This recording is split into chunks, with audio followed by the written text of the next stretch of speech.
Good evening. And first at 5, a Multnomah County jury has slapped Pacific Power with nearly $18 million in punitive damages after it found the company liable for wildfires that ravaged Oregon back on Labor Day 2020.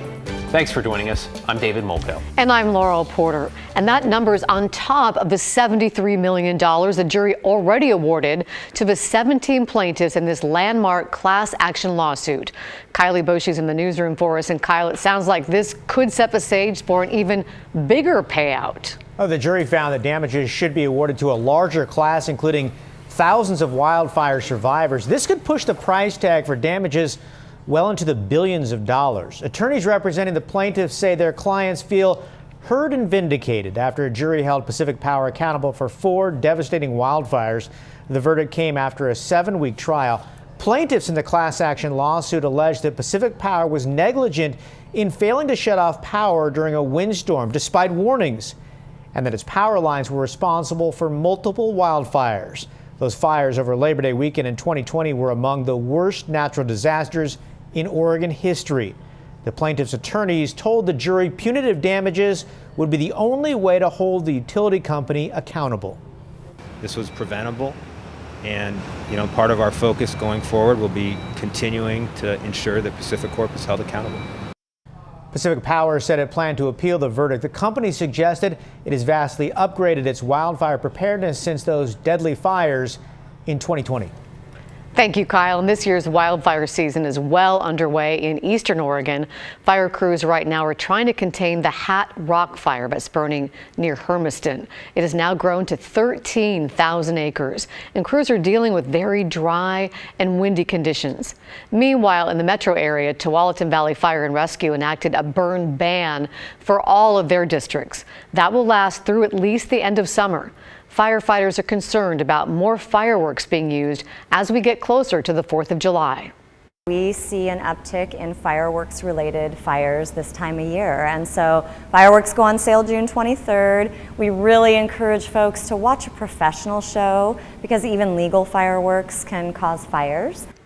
Now, even though there is a burn ban in effect in Washington County, you are still able to use barbecue grills and smokers.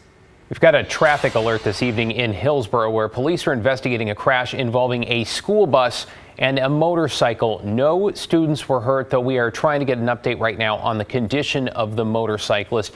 East Main Street is closed between Northeast 55th and Century there. Drivers should avoid this area if they can. $15,000. That's how much reward money the FBI is offering for information about the unsolved murder of a 22-year-old man in southeast Portland in a park there. Let's bring in Mike Benner. Mike, the FBI has offered reward money before. I've always wondered, does it work?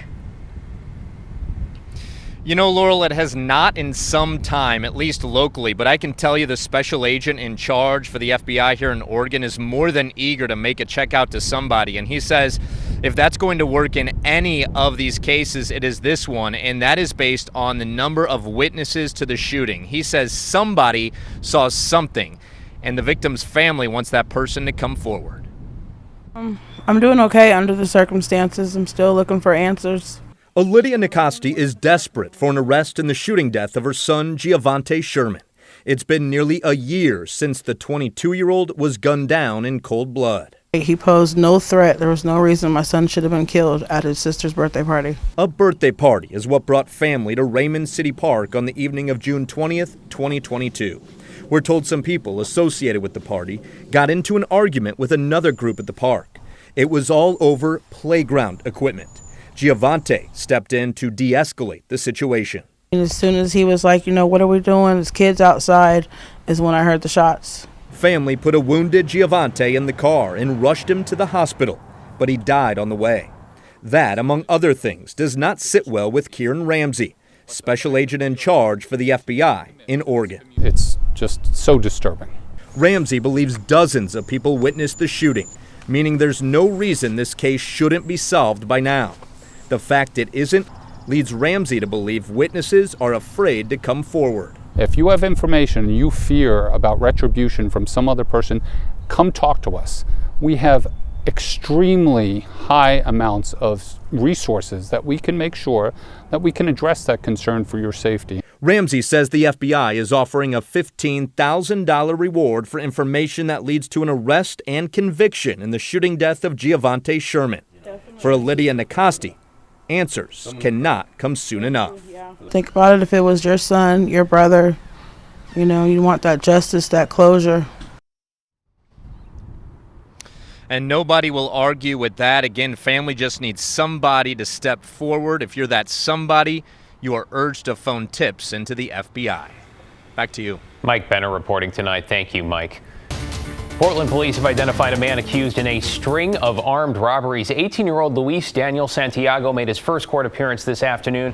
Authorities say he committed 4 robberies early yesterday morning along North Interstate Avenue near Going Street. Police say he also shot a gun during one robbery and physically assaulted 2 people during another. So far, the suspect faces 2 robbery charges and 2 assault charges, though authorities say more are likely. In southeast Portland, police say 2 teenagers were hurt in a shooting in the Mount Scott Arleta neighborhood. This is video from Southeast 74th and Ellis last night, right next to Mount Scott Park.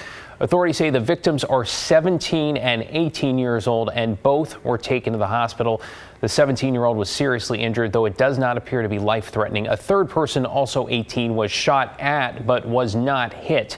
No word on the shooter or shooters.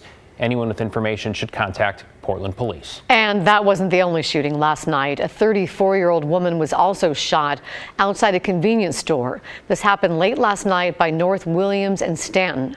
The victim is seriously hurt but should survive. No arrests yet in this case. Again, contact police if you have information. Family, friends, colleagues, and students are all mourning the loss of a Vancouver teacher who was hit and killed while riding his bike last weekend.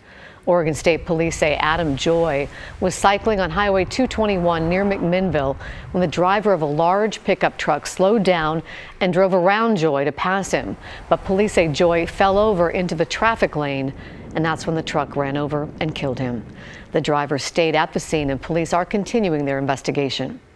Joy was a science teacher at the Vancouver School of Arts and Academics. We spoke with one student who shared one of her favorite memories. As a joke, a student called him old because he was in his 50s or so. And he was like, no, I'm not old, right? So he got up and he literally attempted a handstand against the wall. And that student snapped this photo of Joy's classroom door where students are posting notes for his family. In our homeless crisis, we are learning more about Portland's daytime camping ban that is set to start next month. It turns out it doesn't include just tents on public property, but also some RVs and trailers. Let's bring in Blair Best now. Blair, does it sound like people camping on the streets in their vehicles are even aware this change is coming? Well, the short answer is no, David, but letting them know is something that the city is still working on as they phase in this new ordinance. It's set to go into effect on July 7th. And here's some background. Last week, Portland City Council passed a ban on camping on public property between the hours of 8 a.m. and 8 p.m. Now, many of those discussions focused on tents blocking sidewalks and businesses, but RVs are also included. Under the ordinance, people in RVs have to follow general parking rules, which means they have to be lawfully parked, which is almost impossible for some people given the state of their RVs. I can't lawfully park this thing at all. Its VIN number doesn't exist in the DMV database. I can't register it. No matter what, it's an abandoned vehicle because it's a ghost rig that's been jimmy rigged and parted together too much. Now, there are also places in the city where broken down RVs and trailers line the streets for miles. Many of them don't run and have been sitting there for years, yet people still live in them. And it's still unclear if and how those will be moved every day from 8 a.m. to 8 p.m. David, Laurel. Thank you, Blair.